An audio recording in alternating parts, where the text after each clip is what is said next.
Bien, bonjour à toutes et à tous. Donc, merci aux organisateurs de m'avoir invité à présenter les résultats du réseau Défi. Donc, j'ai un petit peu modifié le titre par rapport à ce qui m'a été donné, mais je me suis autorisé ça.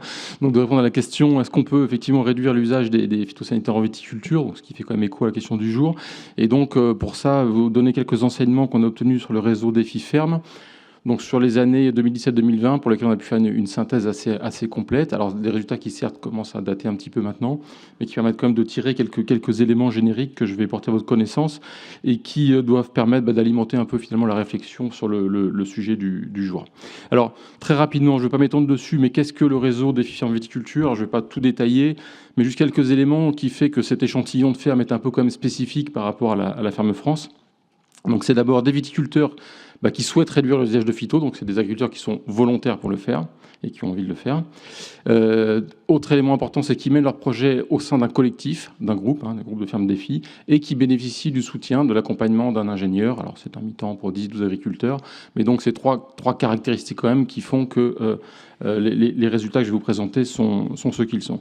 Et au-delà de ça, donc le réseau défi permet aussi l'enregistrement des pratiques des agriculteurs, qui permet finalement d'avoir un certain nombre de résultats par rapport aux objectifs qui sont définis. Et on a pu, de ce fait, faire une synthèse des résultats qui portent sur les données donc 2017 à 2020. Alors, quelles sont les données qu'on a mobilisées pour cette synthèse? Donc, c'est des données qui sont enregistrées par l'ingénieur qui accompagne les viticulteurs au sein d'un système d'information qui est dédié. Donc, on a des données qui sont quantitatives. Donc, c'est essentiellement l'itinéraire technique, donc toutes les opérations, le matériel, les temps de travaux, les dates, etc. Les intrants, type, date, dose, qui permettent de calculer un certain nombre d'indicateurs technico-économiques. Alors aujourd'hui, on parlera essentiellement d'IFT, mais bon, on a aussi d'autres indicateurs. Et puis on a également un certain nombre de données qualitatives, qui sont issues d'un bilan de campagne que l'ingénieur fait avec ses agriculteurs et qui permet notamment de capter la pression des bioagresseurs. Pour chaque bioagresseur, est-ce que la pression a été forte, faible ou moyenne cette année? Est-ce qu'on a réussi à bien les maîtriser ou est-ce qu'on a eu des dégâts? Et est-ce qu'on a atteint ces objectifs de rendement? Donc ce n'est pas des données chiffrées. C'est des données qui sont qualitatives, mais qui donnent quand même des éléments intéressants. Et puis également quelques données sur les leviers qui ont été mobilisés pour atteindre ces objectifs. Alors, en termes pour aller un peu plus loin en termes de données, donc on a pu faire cette synthèse sur la base de 415 systèmes de culture. Vous savez que le réseau ferme travaille chez le système de culture, donc je vais simplifier en disant 415 fermes, mais 415 systèmes de culture, sur donc le cas de campagne 2017-2020, plus ce qu'on appelle l'état initial, c'est-à-dire les pratiques en fait, qu'avaient les fermes avant qu'ils rentrent dans le réseau, sachant qu'il y a eu des entrées dans le réseau à différentes dates. Donc on a les données complètes sur ces cas de campagne, plus l'état initial. Et donc l'échantillon, qui ne se veut pas représentatif de la ferme France, bien sûr, mais est quand même très diversifié, parce qu'on a donc des fermes dans 9 bassins viticoles. Vous avez la carte sous les yeux, donc très diversifiée.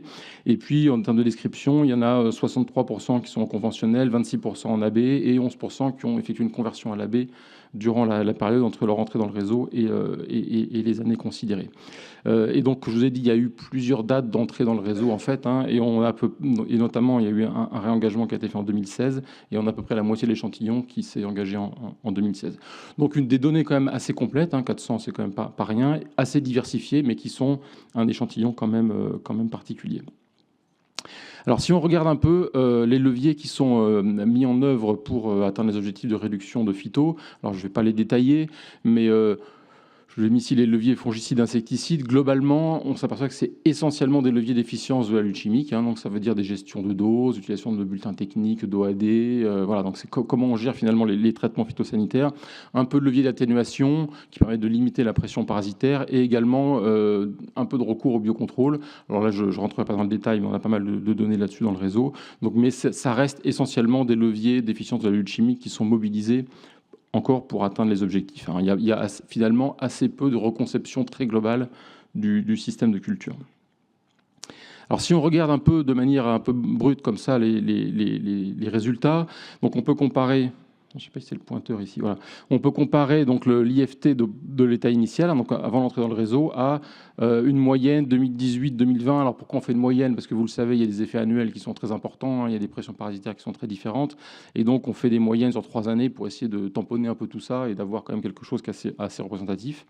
Et donc, quand on regarde ça, on a une baisse de 14% de l'IFT total, biocontrôle inclus, mais avec quand même des évolutions aussi qualitatives, hein. On voit beaucoup de réductions d'herbicides, beaucoup de fermes qui arrêtent les herbicides.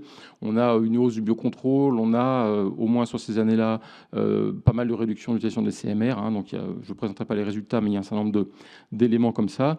Et puis, si on regarde l'IFT en biocontrôle, on a une baisse de 24%. Donc, ça veut dire que ce n'est pas que la substitution avec du biocontrôle, hein, il y a aussi d'autres éléments, avec 70% des systèmes qui quand même diminuent leur IFT, 20% qui le maintiennent, et on a 10% avec un IFT qui augmente entre dans le réseau et cette période. Donc c'est la vraie vie de ce réseau. Et donc, alors évidemment, derrière tout ça, il y a beaucoup de variabilité. On le voit ici, hein, il y a des trajectoires qui sont extrêmement différentes, mais en moyenne, quand même, il y a des baisses qui sont importantes.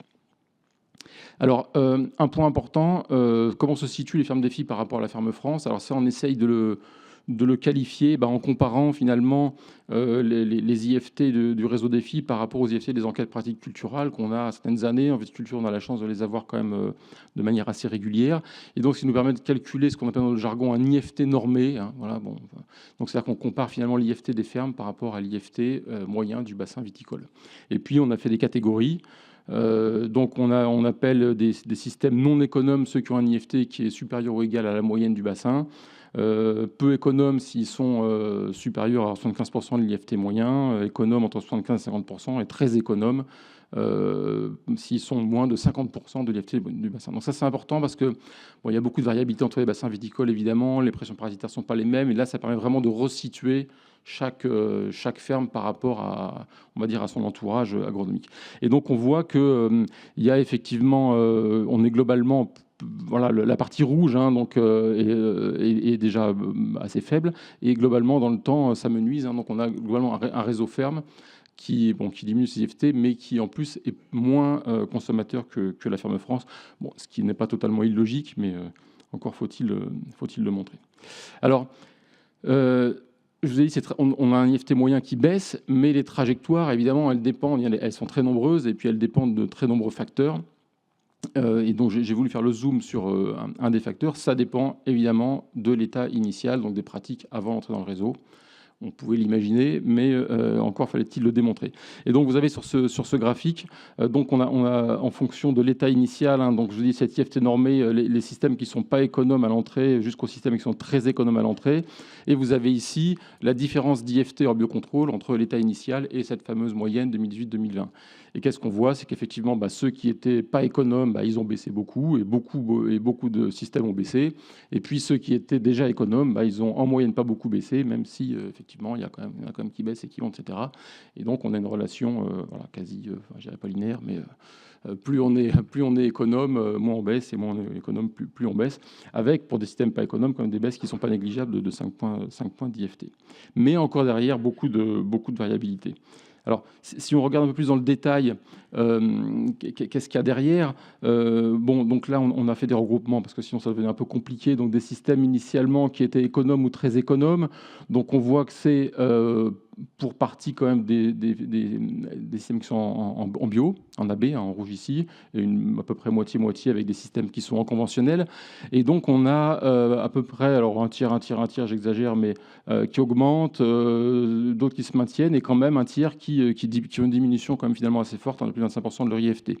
Donc il y a quand même des effets. Et ceux qui étaient non économes initialement, c'est essentiellement des systèmes conventionnels, hein, et effectivement, comme on l'a montré, ils diminuent soit faiblement, soit plus fortement. Alors, ce qu'on a pu regarder, donc là, ça fait un petit peu écho quand même au sujet du jour, c'est si effectivement l'impact de ces trajectoires d'IFT avait un effet sur la maîtrise du mildiou. Alors, on s'est centré sur le mildiou parce que c'est effectivement celui qui impacte beaucoup quand même les rendements, etc. Et donc, on a regardé, donc là, on a pris tous les systèmes années pour lesquels la pression était forte, moyenne ou forte. On a enlevé les années où les systèmes où il n'y avait pas de mildiou, parce que sinon c'est pas très intéressant de regarder. Donc on a mis ça de côté, et on a regardé finalement la distribution des systèmes qui avaient bien maîtrisé le mildiou ou moins bien maîtrisé le mildiou, pour ceux qui augmentaient, ceux qui maintenaient leur IFT, ou ceux qui le diminuaient fortement, pour les systèmes qui étaient initialement soit économes, soit non économes. Et donc peut-être que vous ne voyez pas bien avec les couleurs, mais globalement, on ne voit pas de tendance forte, hein, c'est-à-dire qu'on a des, quel que soit, donc il y a des problématiques de maîtrise de mildiou certaines années, à certains endroits, mais elles ne sont pas reliées forcément à des trajectoires d'IFT, d'augmentation ou de baisse.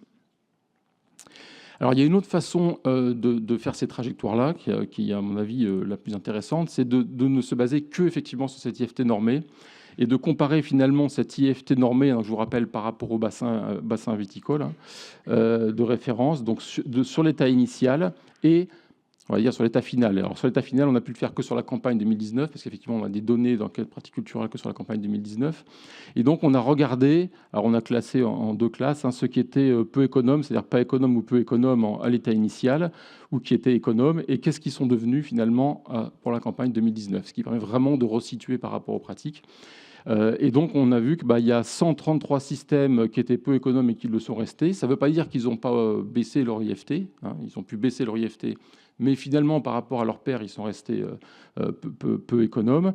On en a 28 qui sont devenus d'économes à peu économes, 91 qui étaient peu économes et qui sont devenus économes, et 163 qui étaient déjà économes et qui le sont restés. Donc ça, c'est une classification qui est intéressante et pour laquelle on peut regarder pas mal de choses. Et là, je ne vous montrerai quand même que quelques résultats, parce que je pense que je suis bientôt au bout de mon temps. Vous allez me le dire, voilà. Il me reste quand même 2-3, mais ça devrait aller assez vite. Donc voilà, de la même manière que tout à l'heure, on peut reclasser un peu quelles sont les fermes dessus, et on voit qu'effectivement, ceux qui étaient déjà économes et qui le reste, c'est beaucoup des bio, hein, et le reste, c'est quand même beaucoup des conventionnels, mais on retrouve quand même pas mal de conventionnels dans toutes les catégories. Et on a fait le même travail, hein, que je vous ai montré tout à l'heure, hein, c'est-à-dire qu'on a regardé ces trajectoires d'IFT sur la maîtrise du mildiou, donc en conditions de pression forte ou moyenne, selon la trajectoire. Et encore une fois, quelle que soit la trajectoire, on ne voit pas de différence sur la maîtrise du mildiou, pas de différence majeure, avec des effectifs qui sont quand même relativement conséquents. Et on a fait la même chose sur l'atteinte des objectifs de rendement. Hein. On demande aux gens s'ils ont atteint leur objectif de rendement, donc ce n'est pas quantitatif, c'est qualitatif. Donc ils ont atteint oui ou non, et s'ils ne les ont pas atteints, on leur demande pourquoi. Est-ce que c'est un problème de maîtrise sanitaire? Est-ce que c'est un problème de gel, d'autres pertes, hein, etc. Alors, c'est qualitatif, hein, évidemment, parfois c'est multifactoriel, mais on essaye de regarder la majorité. Et donc, on peut regarder effectivement, en fonction des différentes trajectoires, l'atteinte des objectifs de rendement. Et là, encore une fois, on voit que il n'y a pas plus de pertes liées au agresseur sur ceux qui ont une trajectoire qui deviennent économes que ceux qui le restent, que ceux qui le deviennent, etc. Donc il n'y a pas de lien majeur entre ces différentes trajectoires. Et on a quand même effectivement des pertes de récolte, hein, qui sont à peu près, ici estimées à 10% à peu près en moyenne, hein, liées au bioagresseur. Voilà, donc pour conclure, par rapport à la question qui était posée, donc j'ai essayé de faire quelque chose de simple. Est-ce qu'il est possible de réduire l'usage des phytos sans impact sanitaire et rendement? Moi, je dirais oui, mais c'est pas parce que c'est possible que c'est facile déjà. Et puis c'est possible dans une certaine mesure. Et ce qu'on a montré, c'est que les systèmes les plus consommateurs, oui, là, c'était possible de baisser. Et là se pose quand même la question, et je pense que ça fait écho aux travaux d'aujourd'hui, c'est quel accompagnement, quelle incitation, enfin voilà, comment on peut amener ces gens, avec les risques qui sont pris derrière quand même, hein, à baisser. Et après, pour les systèmes qui sont déjà économes, on voit qu'ils sont robustes, parce qu'effectivement, ils arrivent quand même à maintenir leurs objectifs de production, mais ils ont beaucoup de mal finalement à baisser encore leur consommation de phyto. Et donc là, on peut se poser la question finalement si les travaux, c'est pas de trouver des nouveaux leviers de gestion, une nouvelle reconception des systèmes de culture. Donc les questions peuvent être un petit peu différentes par rapport au système auquel on s'adresse. Voilà, donc si vous voulez des résultats plus complets que ce que je vous ai, quelques micro-résultats que je vous ai présentés, on a un certain nombre de travaux, tout est en ligne, hein. Il y a un document qui est plutôt des de la communauté technique, hein, qui est en ligne sur Ecophytopic, un article plutôt scientifique sur Reno1, qui pour ceux qui s'intéressent aux données, l'ensemble des données de cette synthèse et sur Data Inrae, données très précises, etc. Donc si ça vous intéresse, vous pouvez aller les chercher et en faire ce que vous voulez pour vos différents travaux. Voilà, je vous remercie pour votre attention. Merci Laurent.